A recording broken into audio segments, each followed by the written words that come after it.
Rikthehemi sërish në studio tani me 4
Dhe për herë të parë, pas lindjes, del në një studio televizive. Dal nga shtëpia, dal në studio, këtu për herë të parë të gjitha, në Vizion Plus. Në formë perfekte. Që zakonisht kur lindin... Do na tregoj sekretin, recetën Ermira, sepse biseda është e gjatë, unë e prezantoj sot si producente, prezantuese, gazetare, si pëlqen më shumë. Si gazetare. Ai është profesionim, ai është nderim. Dhe për ta plotësuar panelin me psikologen ton, Elvana Agushi, përshëndetje, mirë se ka ardhur. Përshëndetje. Nice që të kemi në studio. Një urim për gjithë besimtarët, Elvan. Për mua, paqja është më e rëndësishme, paqja me veten dhe me të tjerët. Kështu që urimi im është gjeni harmoninë me veten në këtë fest. Edhe një pyetje lidhur me temën, pse sa herë e konceptojmë në mendjen tonë fjalën dietë? Nuk e di pse drukohemi, friksohemi, fillojmë mendojmë do bëjmë sakrifica. Sakrifica është ajo. Të rish pa ngrënë? Po jo pa ngrënë, dieta nuk Po do jo, të bësh pa do me ngrënë. thonë ato që të dëshiron trupi, do me thonë t'ja ansh, ke dëshirë të... Në fakt, e lidhim gjithmonë me skajin, me ato dietat jo të shëndetshme, por fjala dietë ka dhe pjesën e vet pozitive, dhe për këtë do flasim gjëra gjatë, besoj. Absolutisht. Ne jemi këtu për të dhënë atë mesazhin që dietat nuk janë vetëm negative, ashtu sikurse secili prej nesh duhet di limitet e tij, duhet të ketë një personalizim të asaj çka konsumon për t'i dhënë jetës së tij cilësi. Sot po priret, gjithë bota priret për të pasur një jetë cilësore të shëndetshme dhe duke e nisur këtë nga ushqimi dhe pastaj nga aktivitetit fizike. Kështu që normalisht nuk gabojmë ne si mentalitet shqiptar kur e lidhim vetëm me dietat drastike që mbartin me vete konotacion negativ.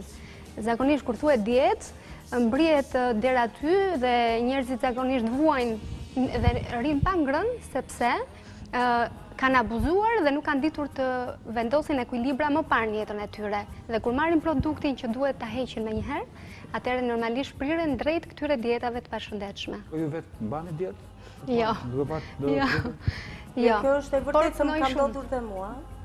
Ke mbalur dietë, Florind? Kur kam qenë mbas lindjes së dytë të Xhenit, më thanë që të bëj një dietë, se unë nuk e kisha parë ndonjëherë veten aq të shëndosh. Jo të shëndosh shumë, por për mua ishte e shëndosh. Të thasa, është shumë e rëndësishme edhe ky burim i informacionit. Ne dashur pa dashur ndonjëherë. ndonjëherë. Nuk ka pas shumë informacion. E gjeni në internet, do ja të dha. thonë hanja çdo gjë kur kam qenë e re, pas njëherë nuk kam qenë e shëndosh.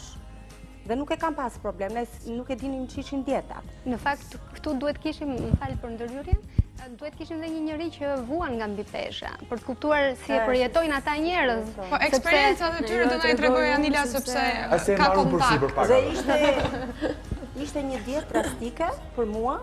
Më thanë dikushi, më tha që çdo ditë do me thonë duhet pija një filxhan çaj me limon, një gotë kos, këtë do me thonë për mëngjes drek darkë. Si quaj kjo dieta, sem kuriozitet? Vetëm këtë do konsumuar. Kjo ishte thjesht një dietë e rekomanduar dhe nuk e kam iden.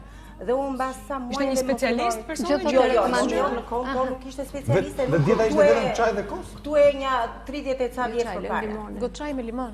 Çaj me limon, një gotë kos, 6 kokra rrush dhe 7 feta kastrave. Gjithë ditën? Po, gjithë ditën, mëngjes drek darkë. Dhe një ditë të javës, në mes të javës, duhet hanja një copë bukë të thekur, një vezë dhe një çik djathë. Edhe në drek duhet hanje sallat dhe një prosciutto, çfarë më Kjo nuk besoj se vjen dietat ekstreme. Po, ekstreme. Ekstremisht ekstreme. Erione, di çfarë më do? Kozë çaj? Unë mbas një muaji u smura nga stomaku. Kam shkuar, Stilet si do të ndodhë ndryshe? te doktor Biboldi dhe unë u smura nga stomaku.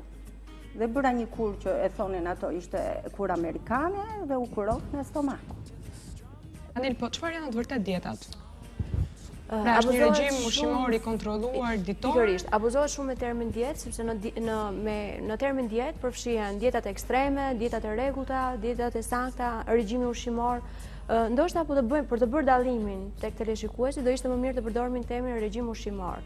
Një regjim ushqimor, ndoshta të gjithë kemi një nevojë për një regjim ushqimor të shëndetshëm, që do të thotë pa hequr dorë nga karbohidratet, yndyrnat, proteinat, vitaminat, mineralet që i duhen në organizmit, sasi ditore kuptohet. Por shpesh marrim masa ekstreme në momentin kur shikojmë 10 kg, 20 kg i pesh, edhe këto masa ekstreme janë ndoshta shembull që u llamë përpara. Të bën shumë përshtypje edhe për yjet e Hollywoodit, pasi edhe ato janë një inspirim për mbar njerëzit, shikon shumë elegante, gjithmonë në forma perfekte dhe thua si është e mundur me gjithë këtë aq më tepër në Hollywood, në Amerikë ku mbi pesha mbizotron pothuajse gjithë popullsinë, si është e mundur që ato arrin të kenë forma perfekte. Në fakt dietat e tyre janë ekstreme.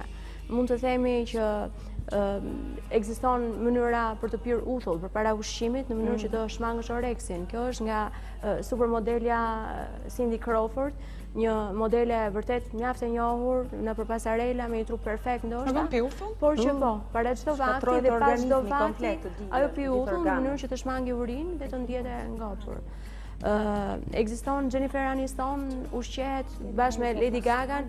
Lady Gaga tashmë ka marrë forma të shëndetshme dhe i ka ikur asaj elegancës të tmerrshme, por deri para ca kohësh ajo ushqej me ushqimet e kalamajve, me kavanozat që do ushqesh kalamajt më vonë. Unë ushqej me gjy.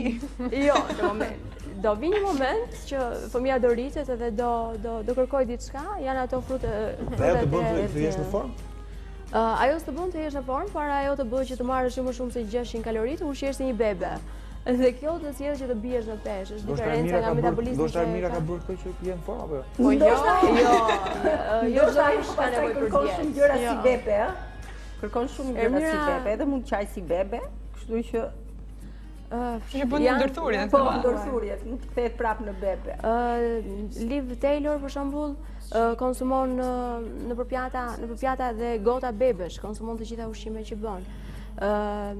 Një tjetër supermodele mjaft e njohur ka konsumuar një muaj rresht vetëm perime, pa fruta, pa asgjë tjetër, vetëm perime dhe ujë. Imagjinojeni se çfarë ndodh në organizmin dhe në trupin e atij personi. Dim tashmë rënien e tmerrshme të Demi Moore në kohën e divorcit me Ashton. Konsumoi ndoqi dietën e limonit, jo. Ideja për të qenë në një formë perfekte, diferenca që kishte në moshë me bashkëshortin e detyroi që të kishte një trup perfekt për të dukur ndoshta pak më re, por që në vetvete ishte një gabim total, pasi e shkatroi totalisht. Të pish lëng limoni vetëm për muaj të tërë është e tërë. Në mëngjes njerëz që praktikojnë këtë limon, mund të përmendë Angelina Jolie që ishte në pamjen e saj më të tmerrshme, më të frikshme ndoshta, pasi të gjitha persona kthehen ose në anoreksik ose në bulimik patjetër, pa diskutim. Këta i bëjnë këto ndryshimet edhe për shkak të roleve të ndryshme. Shumë lexojmë material para disa ditësh që arrin të binin nga 30 kg ose të shtonin nga 30 kg dhe pastaj duhet t'i rrezonin prapë për një rol tjetër dhe janë Për aktorët është. për aktorët. Kjo është një gjë që... Për do të shtynte mira për të mbajtur dietë? Rroga e aktorëve të Hollywoodit. Tamam. Shumë e shkurtër përgjigje. Një gjë tjetër, po, absolutisht. Unë nuk kam mbajtur ndonjëherë dietë, të as nga këto ekstreme të bëhet fjalë, po as pjesën të thuash dietë për mua është kufizim. Nuk dua kur të hyj dhe të paragjykoj dietat që mund të jenë të mira, të shëndetshme, absolutisht i duan njerëzve. Unë se kam pasur ndonjëherë problemin e mbipeshës dhe kjo gjë më bën që të jem një dashamirëse e rregullt e ushqimit. Ta shijosh, Dhe të mos kufizoj absolutisht sasinë. Megjithëse jam shumë e prirur mbas cilësisë, jam mësuar ashtu. Do të thënë ti duhet ta konsiderosh veten me fat për hir të metabolizmit që ke. Nuk e kam pas ndonjë problem dhe nuk e di. As me fat nuk e quaj, as pa fat. Është një gjë që për mua tashmë është bërë e zakonshme dhe nuk, por ditë them një gjë, që sikur edhe 100 kg po të isha, unë, kënaqësinë që më jep ushqimi, s'do të mundja kur ta kufizoja me shumë hipotetike. Hipotetike. Nuk mund ta dinim ne, që se kemi provuar kur janë, sepse unë kam mikesha që janë mbi peshë. Ndoshta ndikon edhe raporti me veten dhe me pasqyrën në një kohë. Unë di çfarë kënaqësie më jep ushqimi. Dakor. Momentin që e di këtë, e them por është hipotetike gjithçka, me një 80% e them. Ne nuk e kemi provuar akoma veten e sa do ishim ashtu, kështu që unë prandaj thash është më e ndershme të kishim dikë që është në ato kilogram. Jo, kjo ndodh te vajza ime te Xhenis. Anila e nje, nuk ka vullnet, se ajo këto raporte ka me ushqimin dhe her pas here unë para një muaj i bëra. Xhenis? Është shëndoshur një çik, ka qenë gjithmonë si buvalaçe. Edhe mami tani që unë kam problem, se unë gjithmonë jam si zonja që gjithmonë kam ngrënë, kam piri, kam shijuar të tëra dhe asnjëherë nuk kam qenë shëndosh. Dhe unë tani e vuaj këtë të Xhenit dhe gjithmonë bëhem e bezdishme për Xhenit dhe i them, mami, kur do dobësosh, kur do dobësosh? Ajo thot, më lera hatë më mbrëm pikërisht të bërë një kek. I thash unë, ti prap kek, do hash kek? Ma kërkoj babi, tha kekun, tha shëndaj. Do me thënë gjithmonë një justifikojnë gjërat kështu. Dhe bëm djetë dhe tani, unë bëra një dietë të shëndetshme që ajo e ka bërë në Prishtinë te një dietologe, dhe thash, një kohësisht po e bëj dhe unë, se është shumë e shëndetshme dieta. E bëra unë rash 4 kg, Xheni nuk rash 3 kg. Se do shkonim për drek diku, do hanim, do shkonte te shoku i vet, ato i bëjnë gjëra të mira prindrit e shokut dhe Xheni gjithmonë dhe i them unë s'do të lej te shoku, se ti shkon aty dhe gjithmonë e vërtetë është kjo dhe gjithmonë shëndoshet. Ku shkon? Sami që e loj të haj? Sami. Për vetë është elegante. Sa mbi peshë është Xheni tani? Ideja është Xheni ka 25 vjeçë. Jo, sa mbi peshë është? Është pak. Dhe ajo ndihet mirë me veten. Po, ndihet. Kjo është një gjë e rëndësishme, ëh? Jo, sepse besoj që ndihet mirë. Sepse unë Xhenin personalisht domethënë kam kontaktuar kushte disa herë dhe unë e vë re që Xheni nuk është se nuk e ka problem mbi peshën që ka, por ajo vullneti me atë çfarë ajo shijon është pak konfliktual. Edhe unë duhet të ndalem pak te kjo pjesa e raportit me veten edhe me pasqyrën që kanë njerëzit, sepse ndonjëherë mund të pësojmë edhe trauma shumë të mëdha psikologjike, kur ti sheh një transformim i cili nuk vjen gradualisht, po vjen në mënyrë të menjëhershme. Pra, nga një person me linja shumë të mira trupore, ti ndrohesh krejt papritur. Ja, kjo ishte për mua thelbi i çështjes. Njerëzit tani, jeta të merr ndonjëherë jo si e ke parashikuar, po nëse mund të ekuilibrosh dhe mos mbrish tek ajo mbi pesha që duhet pastaj të përdorësh dieta drastike për ta ulur, do ishte më e mira, po ndonjëherë ndodh jo për fajin tënd. Disa herë është e studiuar dhe kanë dalë në geni shumë i fuqishëm në rezultantën që nëse një prind është i shëndosh, predispozita që ti t'jesh i shëndosh është më e madhe. Ose pas lindjes, ose për shumë faktor shëndetësor, ndodh që personat marrin një peshë që i transformon. E lidhin dhe me stresin shumë këtë gjë. Pikërisht. Dhe në këtë moment, stresi të shëndosh. Në këtë moment, ato, nuk e di se në çfarë periudhe ato shikojnë në pasqyrë këtë transformim, se nuk mendoj që për një muaj një njeri mund transformohet nga një peshë normale në një peshë anormale. Por duhet parë në këndvështrimin që edhe një periudhë një vjeçare prap do të ndikonte. Në momentin që njeriu ka njerëz shumë të shëndosh që ndihen mirë me veten. Për mua kjo është shumë e rëndësishme. Nga ana tjetër, për mua është më i rëndësishëm fakti që kur kjo mbi peshë do të kthehet kundër teje, që do të thotë do të ndikojë në shëndetin tënd fizik. Sepse normalisht, në momentin që unë jam mirë me veten time, ose i di limitet e vetes, ndrej që e mori, mua më pëlqen ushqimi. Besoj se ka njëri që ndjehet mirë me veten e vet kur është mbi peshë, tash, se mos harish të lidhesh dot pustet tuaja. Nuk e di, mund të jetë, unë nuk thash që ka. Në momentin që ka njerëz të tillë, pranuar veten ashtu siç janë, po që të ndihesh mirë. Dakor, në momentin që e kanë pranuar veten, komponenti psikologjik është okay. Ai ka bërë paqe me veten dhe atëherë vjen faktori tjetër sepse ne jemi kompleks dhe normalisht e the shumë bukur, një njeri nuk mund ndihet mirë me veten kur është mbi peshë, por bëjnë paqe me veten disa njerëz dhe nuk kanë çfarë bëjnë tjetër. Jo, kjo i bën mirë çështjes nga gjendjes psikologjike. Po, sepse ndryshe është një. Po kjo s'do të thotë që ai duhet të ri dhe të pikërisht, sepse ndoshta ai është përpjekur dhe s'ka arritur gjë, ose ndoshta ai e njeh veten dhe e di që vullneti i tij nuk. Sepse kur bëhet fjalë për shëndetin është tjetër gjë. Ah, bravo. Në momentin që bëhet fjalë për forma trupore, kjo kalon. Edhe unë aty doja të ndalja që në momentin që aspekti psikologjik atje është okay, duhet vullnet. Paqja me veten është vendosur, vjen dhe personi përballet me atë faktin që fizikisht do ketë probleme të shëndetit. Të shëndetit të cilat nuk janë të pakta. Në momentin që mbi pesha vjen, të vjen bashkë me diabetin, të vjen bashkë me problemet kardiovaskulare. Edhe me ato probleme. Dhe kjo është frika më e madhe, do me thonë që ekziston. Probleme pa fund.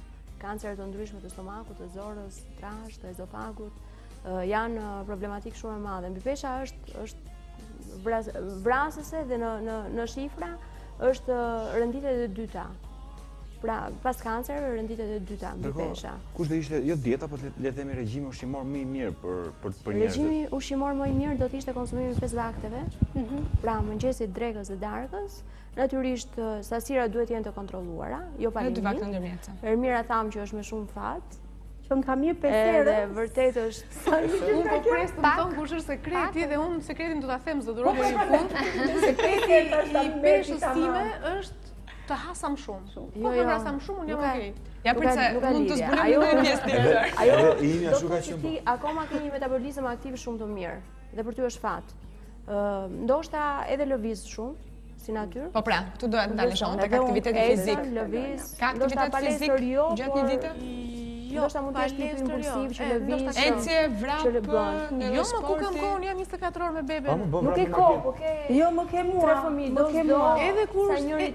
Edhe kur kam pasur kohë, nuk është se jam marrë me to. Por gjithsesi është edhe është gjenetike, ka shumë faktorë. Po, kjo është e vërtetë. Ke një metabolizëm të shkëlqyer, domethënë atë çfarë ti konsumon ti stres. E rëndësishme për ty, domethënë nëse nuk do thoja që ti duhet të mbash një dietë, por një regjim ushqimor të kujdesshëm, që mos të abuzosh me sasinë e yndyrnave, të karbohidrateve, kjo është ideja. Do thënë, nëse ti ushqesh shëndetshëm, do jetosh shumë gjatë, pa asnjë lloj problemi, do kesh një sistem imunitar shumë të mirë, një trup shumë të fortë për përballuar të gjitha problemet e. Dhe në këtë fazë që jam të ushqyerjes vajzës bebes me gji, më thonë gjithë që duhet të hasa më shumë. Po që të kesh sa më ndryshëm që ajo të marrë. Jo këtë pjesë e dietetit e bën më smiri, kështu që nuk kam se të ta këshilloj. Gjithsesi më pëlqen kur më thonë hasa më shumë.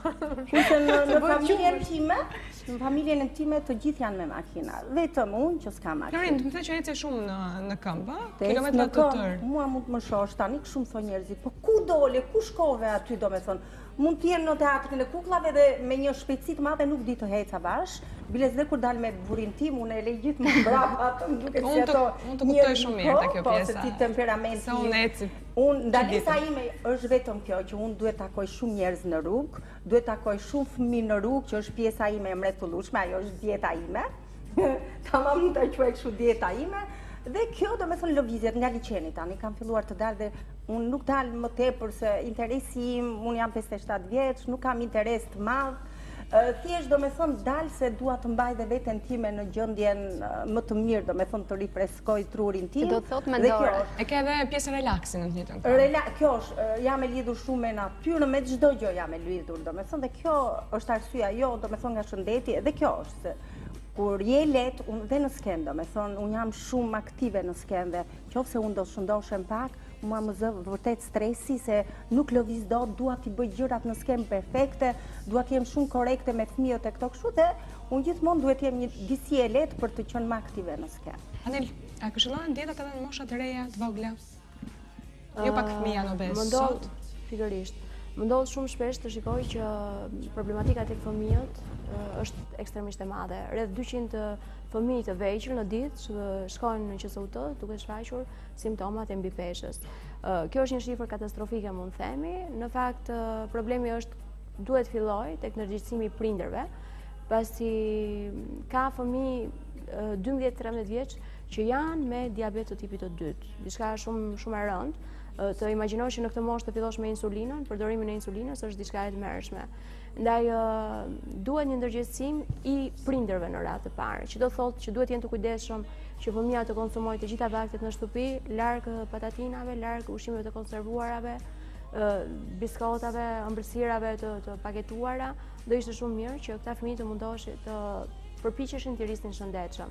Dhe që këtu duhet filloj kontrolli i ushqimit me këta persona. Në momentin që e shikojnë që fëmia gjithmonë flitet për atë koeficientin e famshëm të masës trupore, i cili është raporti i gjatësisë i peshës me gjatësinë në katror, por që unë do të thoja gjëja më e mirë për të gjithë ne, për të parë nëse jemi mbi peshë, obez apo diçka, është pasqyra apo syri jon, që nuk na lë të gabojmë nëse ndonjëherë po. ekziston. Do ta themi edhe këtë. Ndonjëherë syri gabon, sepse kemi problemet e anoreksisë dhe bulimisë pikërisht që nisin me një keq perceptim. Malformacion Është tjetër gjë. Është tjetër gjë. Gjithsesi, një person anoreksik përpara pasqyre e shikon që ka cakëm të hapura që janë kocka. Jo, dhe fotomodelit që janë aq të holla. Ai shikon veten të shëndosh. Dhe absolutisht këtu duhet ta kemi një rapportim. E mendojmë të sqarojmë bashkë se si ndikojnë prindrit, në të njëjtën kohë edhe shoqëria në këtë idenë se ti për shembull je shëndoshur ose çfarë ka ndodhur me ty. Në fakt, unë duhet të bëj një marrëveshje fjale. Për mua dieta ose regjimi ushqimor, siç tha specialistja, në funksion të shëndetit. Që do thotë deri tani po flisnin për mbipeshën si rrezik për shëndetin fizik dhe si pasqyrim dhe reflektim tek shëndeti mendor, që do thotë tek vetvlerësimi yt, tek ajo që do të kesh një performancë më të mirë e kështu me radhë. Për të kaluar pastaj tek pjesa që nga mënyra se si ti e trajton veten, se të kesh një jetë të shëndetshme dhe të përdorësh dieta që janë të personalizuara. Ti mund të kesh një raport të shkëlqyer me veten, problemi është që janë ndikuese edhe personat e jashtëm, pra personat të cilët shoqërojnë ty për një pjesë të madhe. Për mua shumë e rëndësishëm pjesa si kalon ti nga ruajtja e këtij konstrukti që ke fizik, tek ajo pjesa që përdorimi i dietave të transformon në një anoreksik apo shfaq dhe probleme të bulimisë më vonë. Pra si kalon njeriu nga tendenca për të ulur kilet e tepërta në një tendencë si rezultat dhe i modeleve dhe që dalin her pas here nëpër televizion në problemet të rënda të shëndetit mendor, siç janë anoreksia dhe bulimia, të cilat për cilat do diskutojmë, do diskutojmë në pjesën e bisedës tonë. Janë pjesa tjetër problematike. Diçka tjetër. Modelet televizive, sa ndikojnë? Mirë. Modelet televizive? Modelet televizive, pra tek adoleshentët duan që të ndalemi. Flasim për adoleshencën, ëh? Sepse ata marrin modele të një aktore të preferuar, një këngëtare të preferuar, dhe përpiqen që të kopjojnë. Nuk është shumicë kjo. Ose të paktën nuk duhet të jetë shumicë. Nuk ke pse merr dhe lidhesh mbas modeleve të ekranit, qofshin këto aktore, top modele, drejtuese televizive, etj. Në qoftë se ato do të sjellin, është arritje për ekranin që një trup i rregullt, një paraqitje të rregullt, po jo nëpër ekstreme dhe jo të jepet rëndësi maksimale kësaj pjesës së formave. Atëherë, po sikur ti të kishe ca kilogram më tepër, edhe mos të kishe një emision tëndin, po të kishe të shkoj të kërkojnë punë tek një televizion tjetër, dhe të ishe me ca kilogram më tepër. A do ta ndjej paragjykimi që gjën e parë që do thonin, po nuk bën për ekranin sepse je shëndosh. Jo, po ishe karizmatike. Jo, në momentin që mirë, kjo është e drejtë sepse ne jetojmë në Shqipëri. Ne jetojmë në Shqipëri, kjo është e drejtë. Të shikosh në mora një aspekt, po, kjo është e drejtë. Nëse do dalim në një temë tjetër, pastaj që ka të bëjë me kriteret e pranimit më të njohura, përmend tani unë ty 20 televizionet më të mëdha në botë, dhe të shohësh nga mëngjes deri në darkë, nuk maten ata që punojnë në ekran thjesht nga forma trupore. Forma trupore i kanë të rëndësishme modelet. Opra vetë u ndikua. Italiani ka nxjerrë të modën që duan trupa Në perfekt. momentin që ti i ofron profesionalizëm, vajzat, kështu të dota fare apo? Jo, është Të kenë pak tu, kesha prekës, po normal. Shkreta kështu si e thash. rëndësishme është rregullësia në linja. Por jo që ajo të bëhet si standard kryesor për marrjen në punë të një gazetari, po them, të një njeriu që prezanton një emision, të një njeriu që i ofron adoleshentit, publikut, grave, burrave, i ofron të tjerë shembuj, tjetër model të atyre të trupit. Sepse në qoftë se edhe ne nëpër ekrane do synojmë këtë forma trupore, nxirr perfeksione në ekran. Është qëllimi aty të emisioni. Po s'është qëllimi sepse nuk si e përcjell ato. Ne kemi tani disa foto. Nuk je kurrë.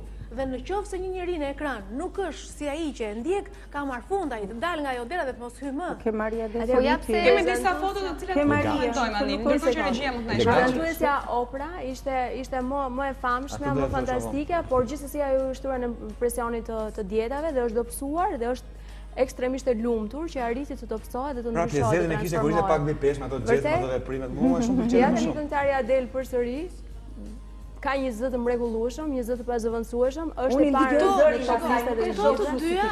dyja janë të suksesshme dhe suksesin dhe fatin e tyre e kanë marrë me momentin që kanë qenë mbi peshë. Dhe vetëm gjë që i ngel janë ndier keq me veten mbi peshë dhe janë dobësuar, por ama famën dhe suksesin e kanë marrë kur kanë qenë mbi peshë. Dhe kjo tregon që format e trupit dalin pak në plan të dytë karshi. Pra ka të bëjë individualiteti edhe performanca. Ja pse modeli pas ka rëndësi për adoleshentët. Kemi disa foto. Shikojeni Maria Keri në këtë foto. E më mirë e lezetshme. Dhe kjo ka quar deri tek pasarelat me modele më të kolme. Jo, pikërisht për të reklamuar.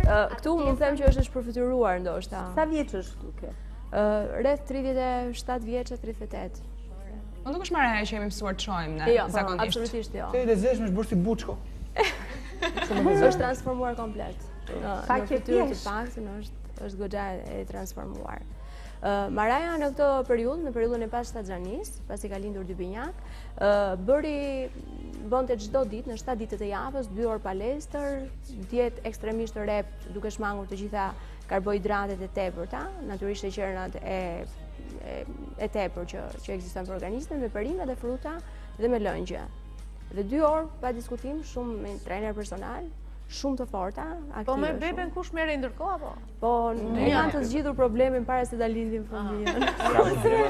E mirë, jetojmë realitet tjetër. Ka fiskultur gjithmonë nënat janë të shëndetshme kur lindin bebe lodhen. Monika Bellucci ka ushqyer të 2 fëmijët e vet me gjë dhe ka qenë pingun mbi fëmijët derisa ata kanë pasur atë formën e tyre për të ndetë edhe me dikë tjetër pak kohë në ditë. Por i ka ushqyer të 2 fëmijët me gjë, kanë ngrënë. Më pëlqen që Ja ku e shohim. Kjo është Angelina Jolie, është në fazën e një dobësimi në një anoreksi të tmerrshme, mund të themi. Po janë futur në fond brenda si kanë. Po mirë, ndoshta ka ndonjë rol i cili duhet jetë i tillë këto, mbase këto nuk paragjykohen në pjesën e të qenit. Nuk e di nëse e keni parasysh në ndarjen e çmimeve në Cannes, kishte një këmbë të tmerrshme. Gjë që të gjithë ishin të shqetësuar për anoreksin që kishte kapur Angelina Jolie dhe problemet që mund të ketë mbas, sepse dije që i ka ardhur ndoshta nga dietat? Po nga dietat janë të gjitha.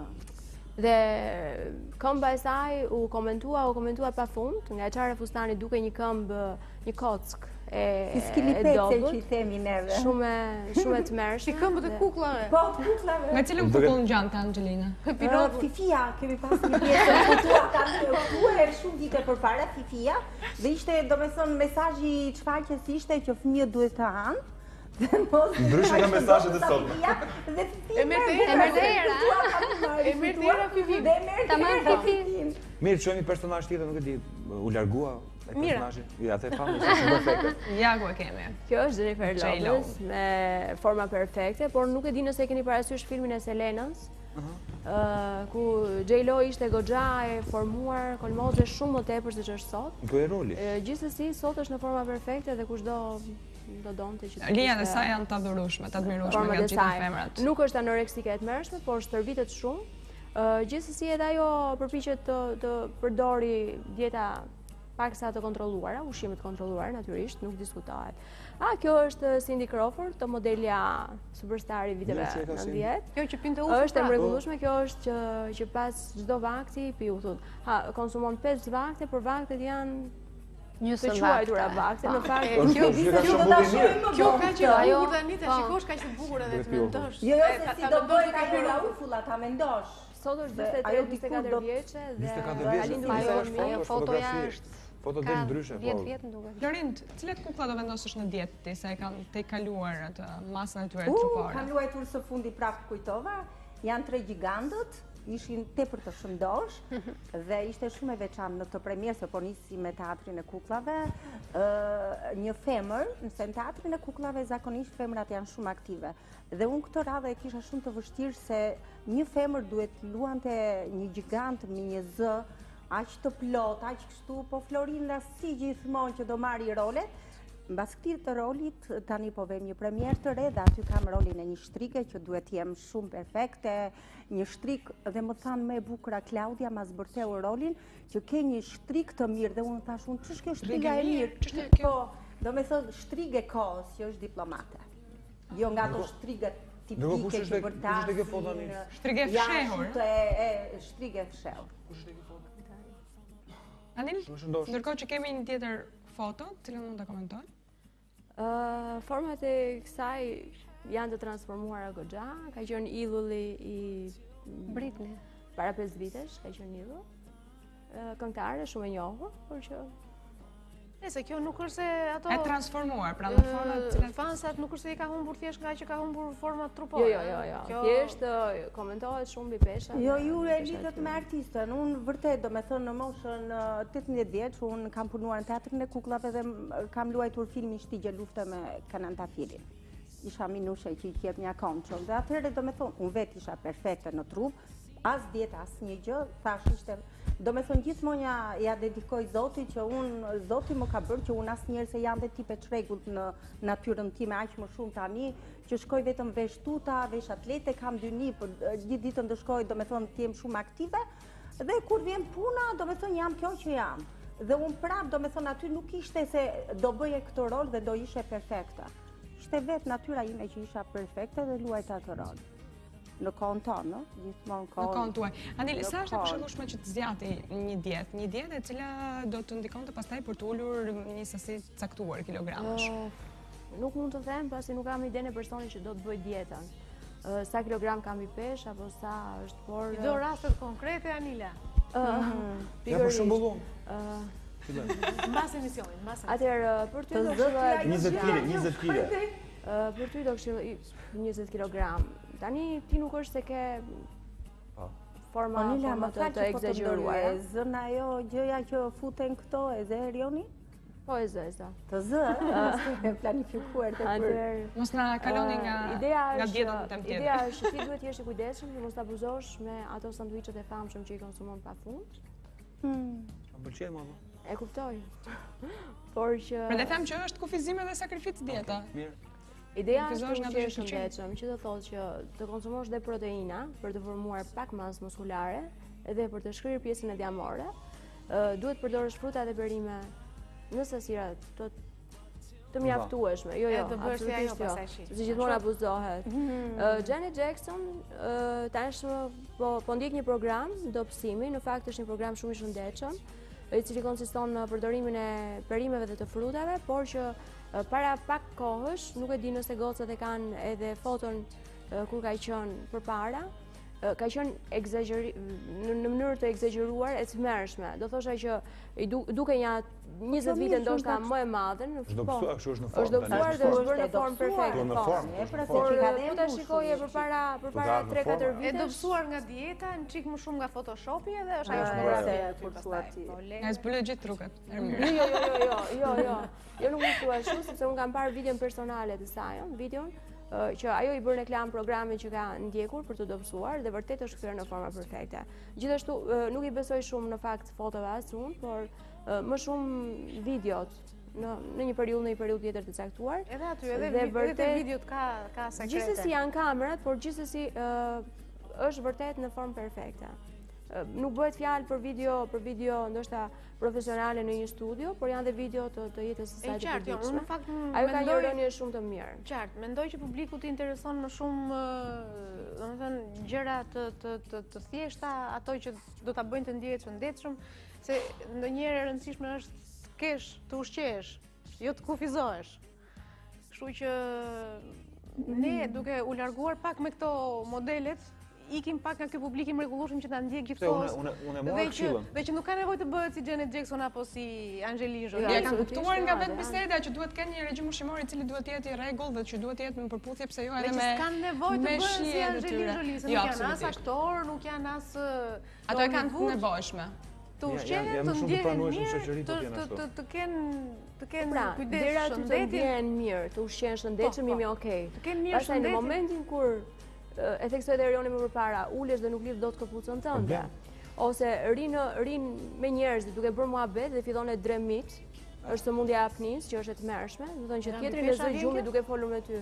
Sëmundja e apnis. Mirë, të vazhdoj ky debati pro dhe kundër dietave vetëm pas shkëputjes publicitare.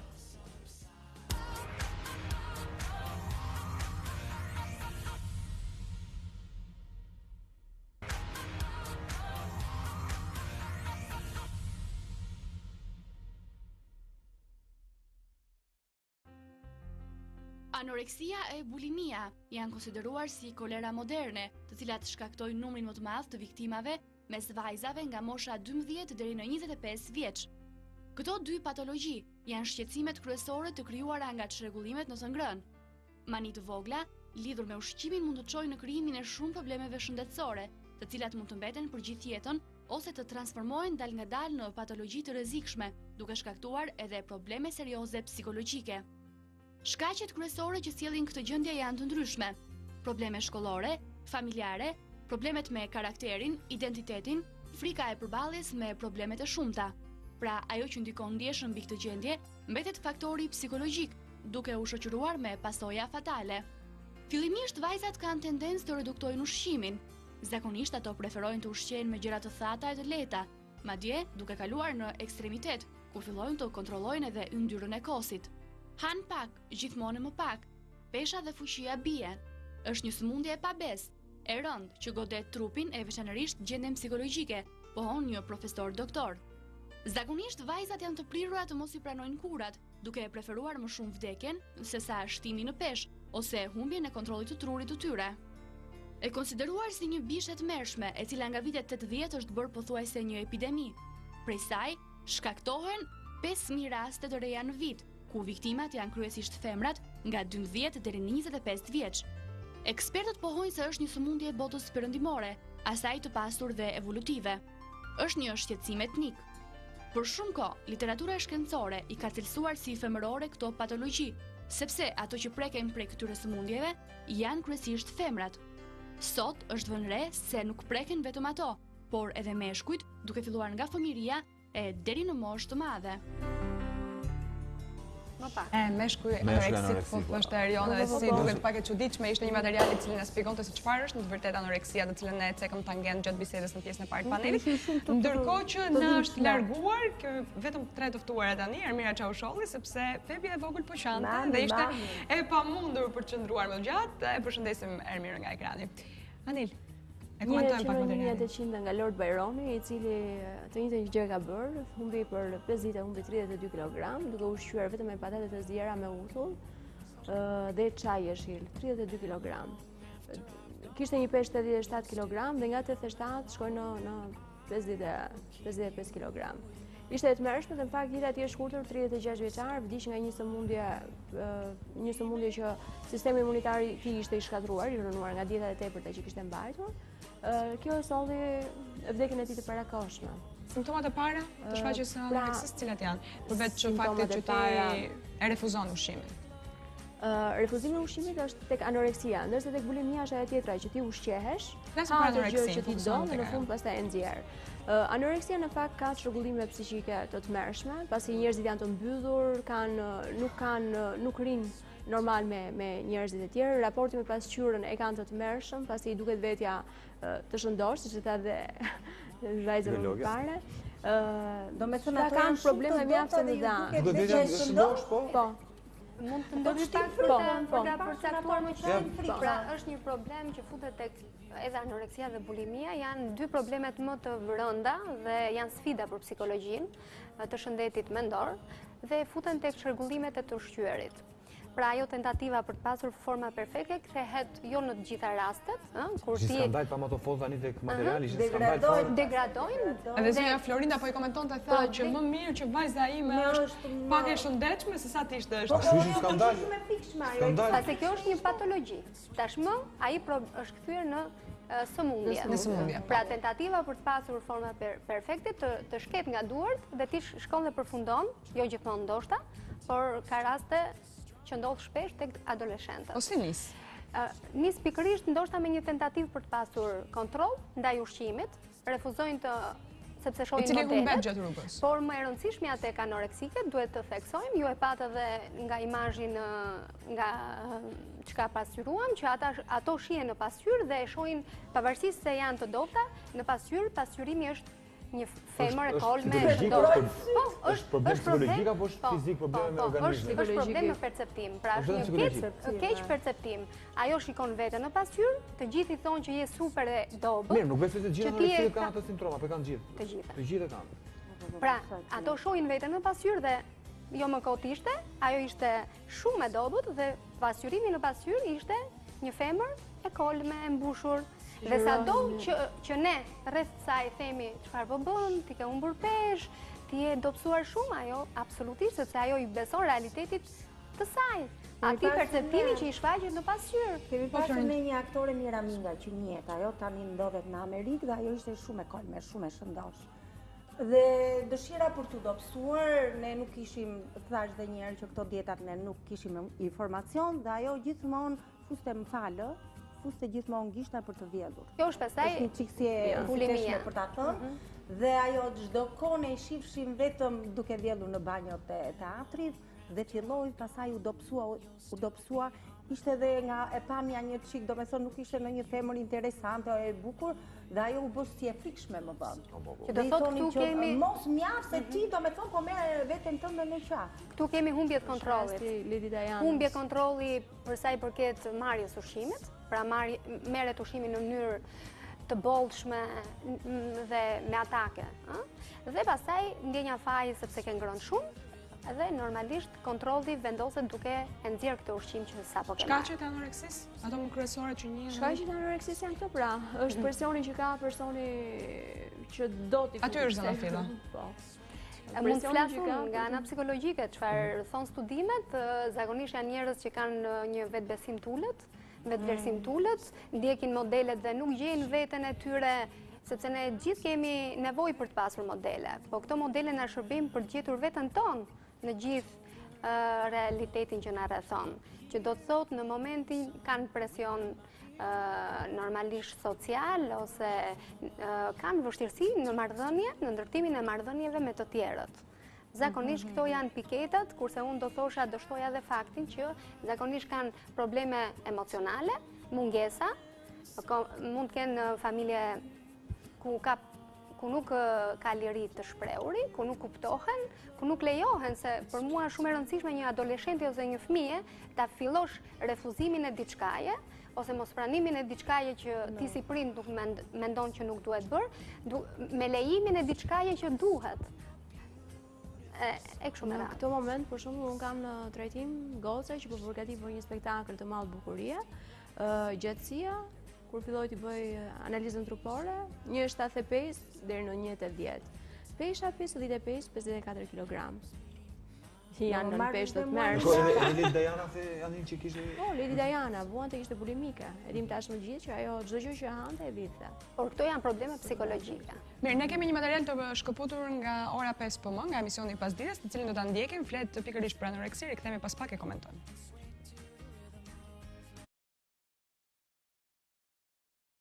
Kam patur edhe shumë mikesha që rrinin për ditë të tëra nuk hanin, ose frustrimi i mbi peshës ishte bërë diçka e përditshme.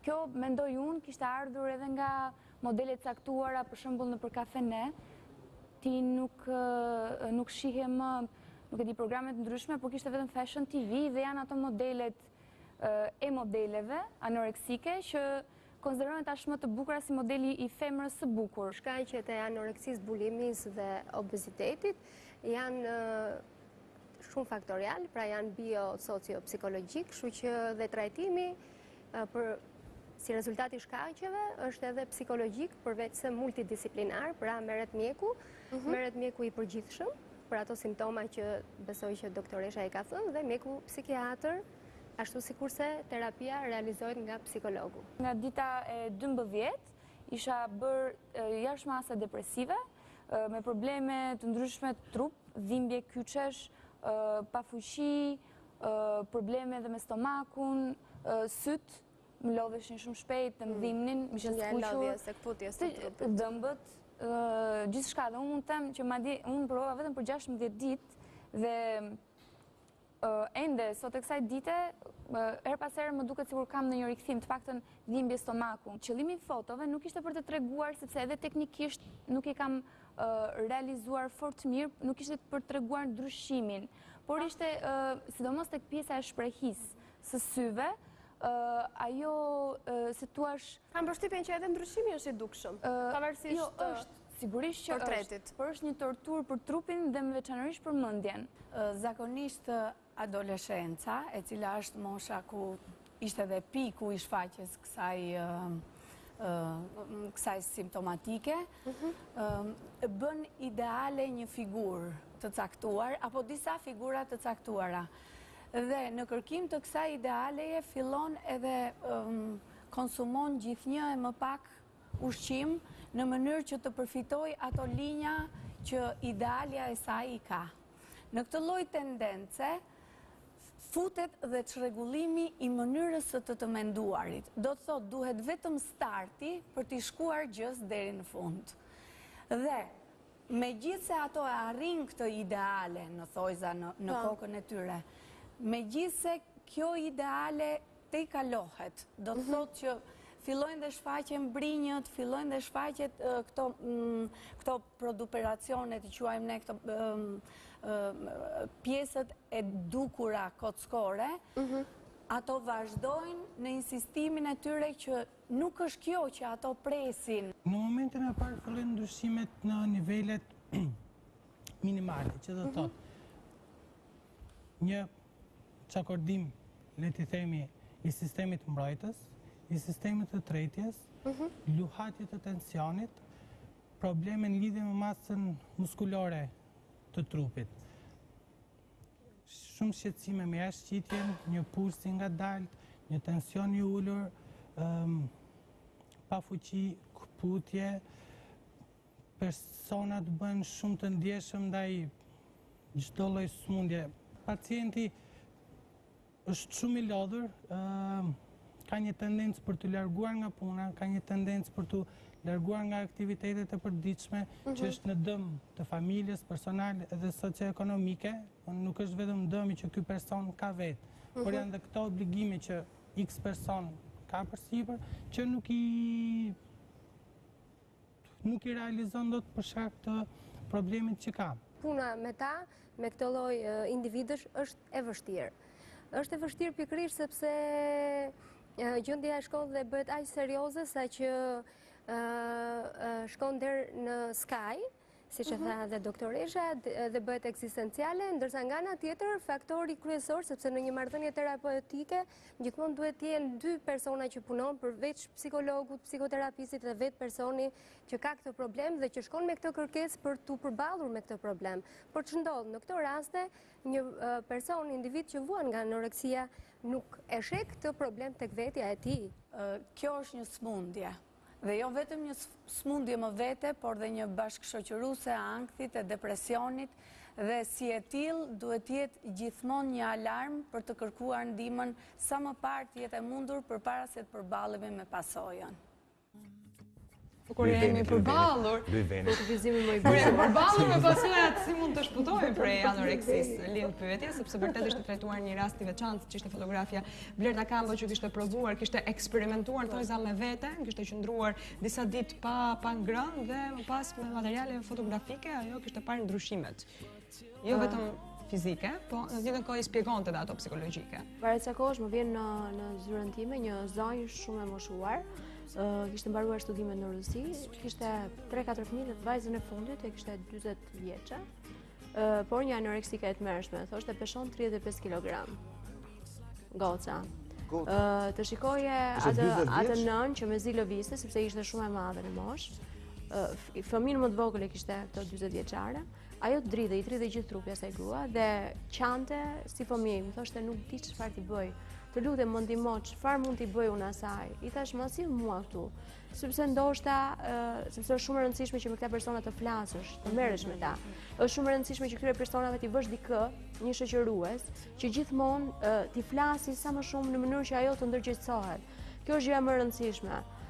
Ajo grua qante dhe më merr kushtet disa herë në telefon më thotë, Anila, vetëm ti mund të më shpëtosh. I them, po çfarë mund të bëj unë kur personi nuk vjen?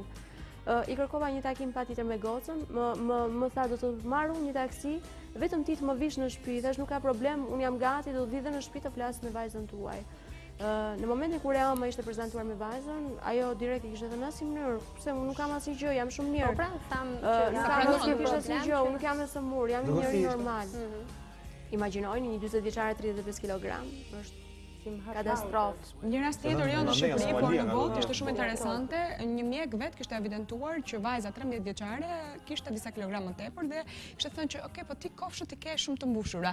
Që për asaj dite vajza e refuzon ushqimin dhe arrin që të bëhet anoreksike për vite të tëra. Është jo ma ajo që gjen shpëtim dhe që ishte terapia më e mirë, sepse jo ma ishte obeze dhe i thotë që ne do bëjmë një shkëmbim. Unë do të heq disa kilogram nga vetja ime dhe do të shtoj ty, po kjo do të bëhet me një regjim ushqimor që do të jetë i kontrolluar, kështu që ajo paksonte ushqimin, nga ana tjetër vajza shtonte atë. Është një rast goxha i suksesshëm që normalisht ka në thelb një marrëdhënie të mrekullueshme midis, sepse zakonisht është shumë e vështirë, por ka ndodhur dhe që është kapur në fillimet e saj, që do të thotë e kapur në kohë, ka premisa të rregullohet. Është e vështirë sepse e tha zonja psikologjike për ta kuruar apo? Absolutisht, ti lufton me realitetin intrapsiqik të brendshëm, me perceptimin e atij njeriu. Për atë asgjë nuk është problem. Shkon çdo gjë, është okay. Ajo nuk e pranon smundjen me ty që ti ta marrë me vete njeruna do të shëndosh atje ditë haqë që ka në të jemi mregu. Erioni shkojnë për drejt në shojnë e zesja. Dhe faktori dhe gjëja e dytë në këtë kazus që sa po më thatë, është që absolutisht shisa të ndjeshëm janë adoleshentët, sepse pikërisht nuk kanë krijuar identitetin e tyre, nga presioni social ose ajo që shohin në mass media. Kështu që nga efekti shumë i rëndësishëm dhe rëndësia që ka në modelimin e sjelljeve tek adoleshentët, sot kemi sfilata mode me modelet kolme, paksat kolme për simpatike janë shumë të këndshme për t'i treguar që modeli i bukurisë dhe i shëndetit nuk është anoreksia. Ashtu të thara fare si ishin ato. Ke qef kur i shiko ashtu të holla, po të mbushura një qik. Si të holla dhe të mbushura, po do më thënë me... Jo, se kisha të jo. Nuk e kisha të. Jo dhe draz, qa femre mund të ketë faktule. E pra, duhet tjetin që ka kol me mbushu. Kërë do të propozoj një sfilat ty. Dhe ju tani po konsideronin ca modele, modele të shëndeshme. Të shëndeshme, okej, që do të thotë. Kështu që ftesën tani publike e bërë, e presim sfilatën. Sa informacion ka në Shqipëri për anoreksin? Ndjekim materiale e kthehemi pas pak.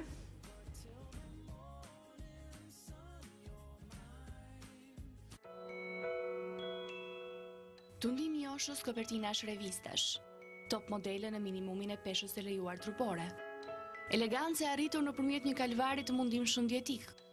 Është ky karemi, për çdo vajzë që intrigohet nga fakti për të qenë sa më e dobët, për të rënë prej anoreksisë dhe bulimisë, dy sëmundje të rrezikshme që po gjejnë përhapje edhe në vendet në zhvillim.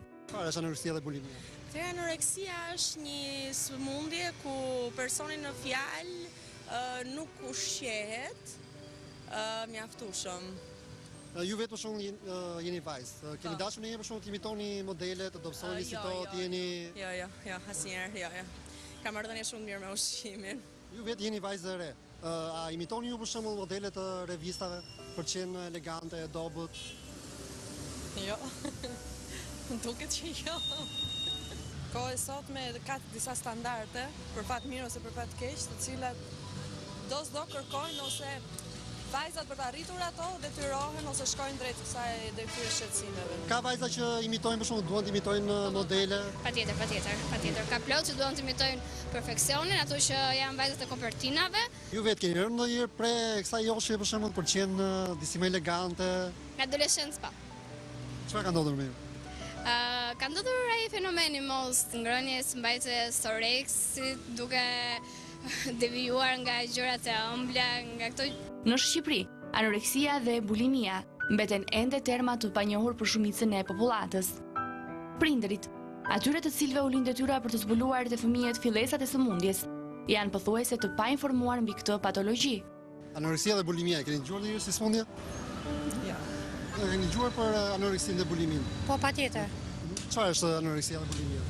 Atëherë janë probleme shëndetësore, të cilat kanë lidhje me mirë ushqimin ose me keq ushqyerjen. A ke dëgjuar ndonjëherë për anoreksinë dhe bulimin si sëmundje? Kam dëgjuar shumë, por nuk e kam ide. Anoreksia dhe bulimia si sëmundje? Jo. A keni dëgjuar ndonjëherë për sëmundjen e anoreksisë dhe bulimisë? Jo, nuk kam dëgjuar. Po kam dëgjuar. Çfarë është anoreksia dhe bulimia? Anoreksia është për ato lloj tip njerëzish që nuk ato që anë e bjellin, kështu e kam dëgjuar, edhe bulimia është për mbi shëndet, më duket, mos. Vajzat nuk e mohojnë që janë të joshura nga imazhet fashion. Ideja fikse e të qenit mbi peshë, edhe kur kjo gjë nuk është e vërtetë, është një mendim që i shoqëron sa herë bie në kontakt me trupin e tyre. Në rast si ka qenë raporti me prindërit për shembull?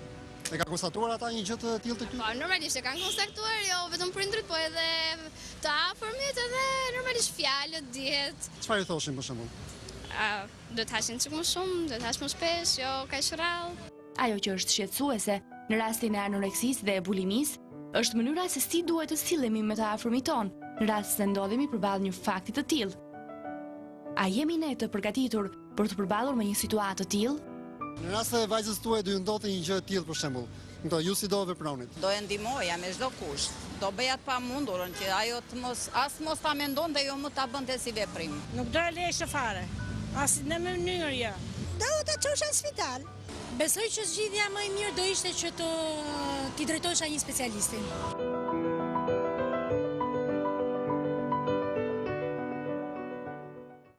Pra kjo ishte informacioni që kishin qytetarët të pyetur në Vox Pop tonë. Ajo që mbyllë syt kështu, nuk i shifsha dot.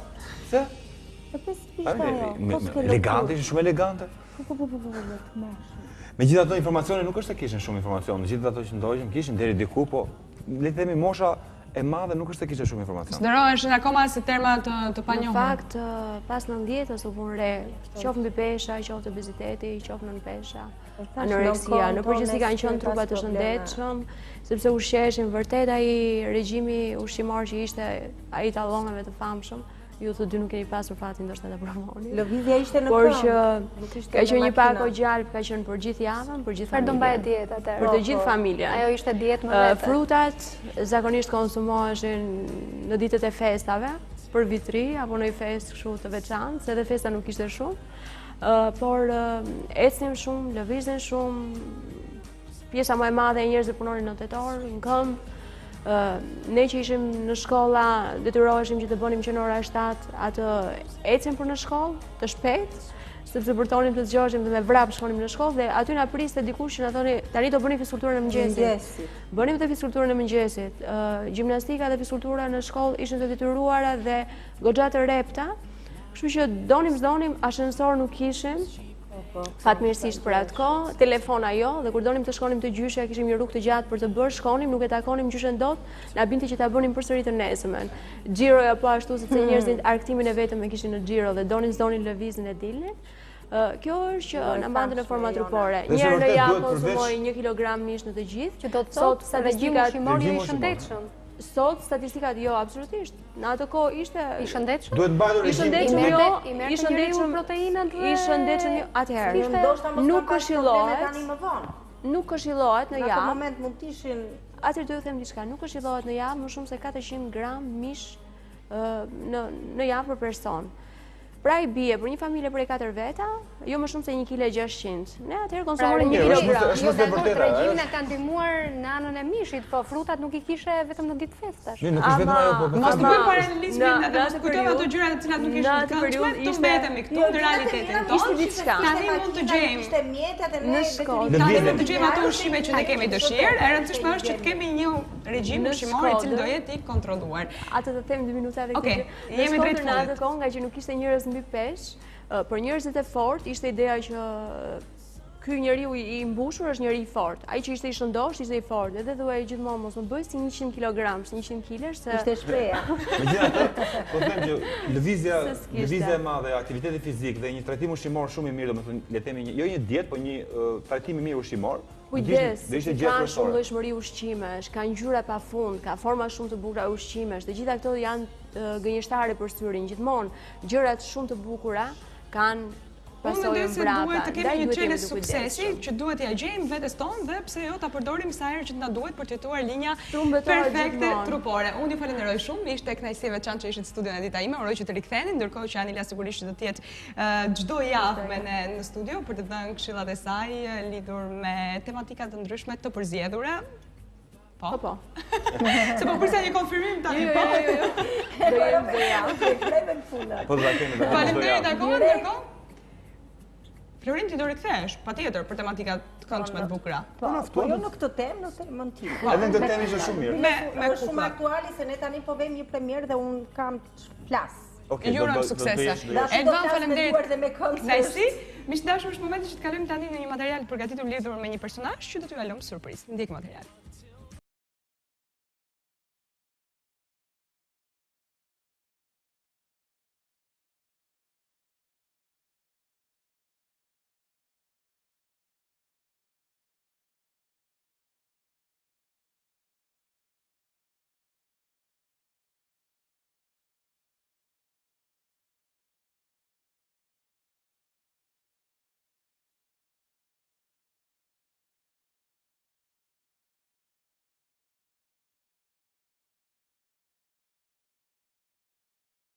Ndoshta njihet tashmë në kuzhinat tuaja, por ndoshta nuk ka një përdorim të gjerë, ndoshta edhe për shkak të informacionit të pakët që gjendet për këtë produkt. Do të flasim për arën e Indit ose ndryshe quhet ara e Moskatit. Është një frut i rritur në një pemë që gjendet në ishujt Karaibe, në ishujt Moluke, në ishujt e Indis, në Malajzi e të tjerë. Është një lloj erëze që gjendet edhe në formën e kokrës, por edhe në formën e pluhurit. Mund të grihet lehtësisht edhe në rende, por mund të përdoret njëkohësisht edhe me majën e një thike. Është një lloj erëze e cila nuk duhet mungoj kurrë në kuzhinat tuaja, sepse përveç se përmirëson shijen, ajo ndihmon edhe në ushtrimin e oreksit. Në kuzhinën indiane, ara e Indit gjen gjithashtu përdorim edhe për ëmbëlsirat. E përzier me kanellë dhe karal pluhur, ajo gjen përdorim për përgatitjen dhe për aromatizimin e ashures, e sultjashit, zupave e të tjerë. Përdoret gjithashtu dhe si një ilaç për foshnjët e vogla, por e përdor gjithmonë në doza të vogla, sepse në doza më të mëdha ajo mund të shkaktojë dhe halucinacione, mund të shkaktojë marrje mend, mund të shkaktojë dhimbje koke, turbullira të kujtesës e të tjerë. Në doza të vogla ajo gjithashtu ndihmon edhe në përmirësimin e kujtesës dhe në aktivitetin psikik. Ara e Indit, përveç se gjen përdorim në kuzhinë, njësoj si për pastat, njësoj si për suprat me lënge të tjerë, ashtu edhe për ëmbëlsirat, përveç se përdoret në kuzhinat tradicionale, indiane, europiane, gjithashtu edhe gjerësisht nëpër botë, ara e Indit gjithashtu ka edhe përdorime mjekësore, në farmaceutik, gjithashtu edhe në kozmetik, por përdoret edhe për pije. Ajo është një ndër ingredientët të kyç për përgatitjen e verës dhe për aromatizimin e saj. Gjithashtu në ishujt Karaibe, ara e Indit përdoret edhe në për lloje pijesh të ndryshme, për koktejle, njësoj ashtu si painkiller, për rumin Barbados e të tjerë. Përdoret si aromatizues edhe në industrinë farmaceutike, në përpastat të dhëmbëve, gjithashtu edhe në shurupet e kollës. Ndërsa në mjekësinë popullore janë të përdorura për të ndihmuar në rregullimin e sistemit nervor dhe gjithashtu ndihmon në tretjen e ushqimit. Është shumë e vogël, përdoret në doza shumë të vogla, por bën mrekulli në recetat tuaja të gatimit.